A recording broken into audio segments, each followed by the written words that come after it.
जय हिंद दोस्तों। आज हम बात करने वाले हैं हिंदी साहित्य यूपीएससी ऑप्शनल के सिलेबस की। बुक लिस्ट क्या है, सिलेबस क्या है। यदि आप इतनी बुक लिस्ट फॉलो करते हैं तो that is more than sufficient. उसके अलावा आपको कुछ भी पढ़ने की ज़रूरत नहीं है। ना केवल यूपीएससी बल्कि यूपी पीसीएस और बिहार पीसीएस का, बीपीएससी का भी हम सिलेबस देखेंगे, कवर करेंगे उसको आज के इस वीडियो में। तो सिलेबस और बुक लिस्ट के ऊपर ये वीडियो है। तो सबसे पहले मैं बता दूं, आप सभी दृष्टि के जो फाउंडर हैं श्री विकास दिव्यकीर्ति सर, जानते ही होंगे उनको। ऐसा कोई व्यक्ति नहीं है जो तैयारी कर रहा हो और उनका नाम ना जानता हो। तो हिंदी साहित्य के लिए और मेरे हिसाब से आपको किसी और को प्रेफर ना करके विकास सर का फॉलो कर सकते हैं। और मैं भी चूँकि प्लेलिस्ट बना रहा हूँ तो उसमें पूरा हिंदी साहित्य कवर किया जाएगा। तो चलिए जानते हैं सबसे पहले बुक लिस्ट कौन कौन सी है इसमें। तो सबसे पहले ये देखते हैं कि यूपीएससी हिंदी साहित्य का सिलेबस क्या है। ये देखिए, यहाँ पे पूर्व प्रश्नों का संकलन और सिलेबस दिया गया है। तो इसमें हम सिलेबस को देख लेते हैं सबसे पहले। ये देखिए, ये आपका हिंदी साहित्य का पाठ्यक्रम है जिसमें आपको प्रश्न पत्र 1 और प्रश्न पत्र 2 दो भागों में इसको डिवाइड किया गया है। तो सबसे पहले हमें हिंदी भाषा और नागरी लिपि का इतिहास है जो खंड का है। उसमें आप राजभाषा के रूप में हिंदी, उसका नागरी लिपि का मानकीकरण और ये सारी चीज़ें दी गई हैं। खंड खा में आपका हिंदी साहित्य का इतिहास आता है।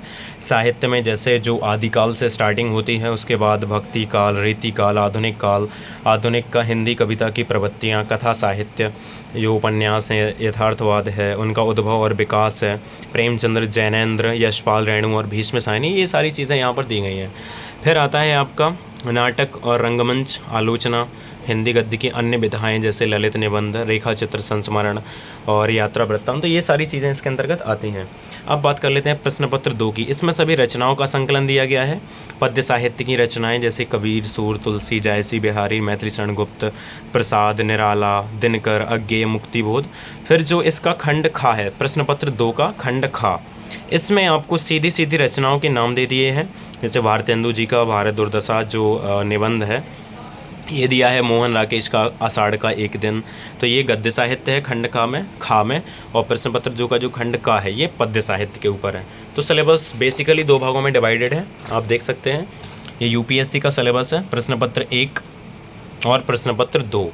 इसमें भी प्रश्न पत्र 1 में आपको इतिहास पढ़ना है, हिंदी का विकास पढ़ना है और कैसे हिंदी विकसित हुई। ये यूपीएससी का फर्स्ट पेपर आपको प्रोवाइड करता है। दूसरा बेसिकली रचनाओं के ऊपर है, जिसमें का खंड में पद्य साहित्य की रचनाएं हैं और खंड खा में गद्य साहित्य की। हम इन सारी चीज़ों को बिल्कुल एक एक चीज़ को कवर करेंगे। क्वेश्चन दिखा दूं मैं आपको किस तरीके के क्वेश्चन पूछे जाते हैं। और जो उत्तर प्रदेश लोक सेवा आयोग का सिलेबस है और बीपीएससी का जो हिंदी साहित्य का ऑप्शनल सिलेबस है, वो समथिंग एक दूसरे को ओवरलैप करता है, सेम सिलेबस है। तो ज़्यादा कुछ नहीं है, थोड़ा मोड़ा ऐड करना पड़ता है। जो यूपीएससी में है उसका कुछ पार्ट हटा के इसमें दिया गया है। क्वेश्चन कैसे आते हैं ये देख सकते हैं आप। नई कहानी पर टिप्पणी लिखिए, महिला कथा साहित्यकार कृष्णा सोबती पर टिप्पणी लिखिए, प्रेमचंद की कहानियाँ व्यापक सामाजिक आधार पर विकसित हुई हैं, इसकी समीक्षा कीजिए। तो इस तरह की क्वेश्चंस आते हैं। हम क्वेश्चंस को ध्यान में रख के पूरा हिंदी साहित्य सिलेबस कवर करेंगे अपने वीडियोज़ में। अब बात कर लूँ बुक लिस्ट की, किसके लिए कौन कौन सी किताबें हमें चाहिए होती हैं। सबसे पहले मैं बता दूं, आप दृष्टि का जो नोट्स आते हैं, 2 प्रकार के नोट्स आते हैं। एक डीएलपी नोट्स होते हैं और दूसरा होता है पेन ड्राइव कार्यक्रम। तो ये दोनों के नोट्स सेम है, थोड़ा मोड़ा अंतर है।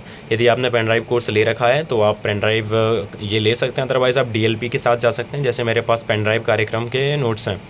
तो इसमें आपकी 5-6 बुक लिस्ट आती हैं, आई थिंक 7 आती हैं।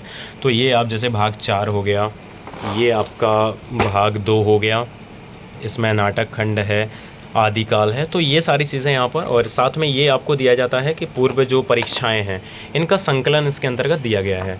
अब बात करते हैं इसमें किताबें कौन कौन सी इंक्लूड हैं। तो ये देखिए, एक दुनिया समानांतर, इसमें स्वतंत्रता के बाद की कहानियों का संकलन है। जैसे भूलाराम का जीव हो गया, विजय हो गए, तो इस तरह की कहानियाँ हैं। निबंध निलय, डॉक्टर सत्येंद्र, आषाढ़ का एक दिन, मोहन राकेश, और चिंतामणि मंजूषा सहित है। ये आचार्य रामचंद्र शुक्ल का जो चिंतामणि है वो दिया गया है। यहाँ पे आप देख सकते हैं मेला आंचल, फणीश्वर नाथ रेणु जी का जो मेला आंचल है वो भी दिया गया है। गोदान जो कि प्रेमचंद का सर्वश्रेष्ठ उपन्यास है, जिन्हें उपन्यास सम्राट के नाम से भी जाना जाता है। तो ये गोदान उनकी रचना है। इसके अलावा भारत दुर्दशा, स्कंदगुप्त नाटक, दिव्या यशपाल। तो ये इसकी बुक लिस्ट थी, यूपीएससी की टोटल बुक लिस्ट है जो हिंदी लिटरेचर जिनका ऑप्शनल है। यदि आप इतना कवर कर लेते हैं तो मुझे नहीं लगता कि आपको किसी भी और बुक से पढ़ने की ज़रूरत है। और विकास सर ने खुद बोला है कि यदि आप इतना पढ़ लेते हैं तो वो गारंटी लेते हैं कि यूपीएससी का 500 जो 250 के 2 पेपर होते हैं उसमें से आपका मोस्टली 480 मार्क्स उसी में से सीधे सीधे क्वेश्चन आते हैं या थोड़ा मोड़ा घुमा के आ जाएंगे। और हिंदी साहित्य के साथ सबसे अच्छी बात यह है कि इसमें डायनेमेटिक्स नहीं है। आपने जो पढ़ा है, अब चूँकि घनानंद की जो रचना थी वो तो सेम रहेगी, उसमें आप परिवर्तन नहीं कर सकते, उसी में से क्वेश्चन आएंगे। तो ये सबसे अच्छी बात है। पॉलिटी यदि आपका है तो आपको करंट इश्यूज़ भी ऐड करने पड़ते हैं, आपको बहुत सारा सिलेबस भी होता है। इसका बहुत ही कंटेंट लिमिटेड है और आसानी से आप इसमें बहुत अच्छा स्कोर कर सकते हैं। तो चलिए, सिलेबस और बुक लिस्ट की बात हो गई। कल से हम क्रम से पूरा कहानियाँ और जो भी सिलेबस है उसको पूरा कवर करेंगे। चलिए मिलते हैं नेक्स्ट वीडियो में। धन्यवाद।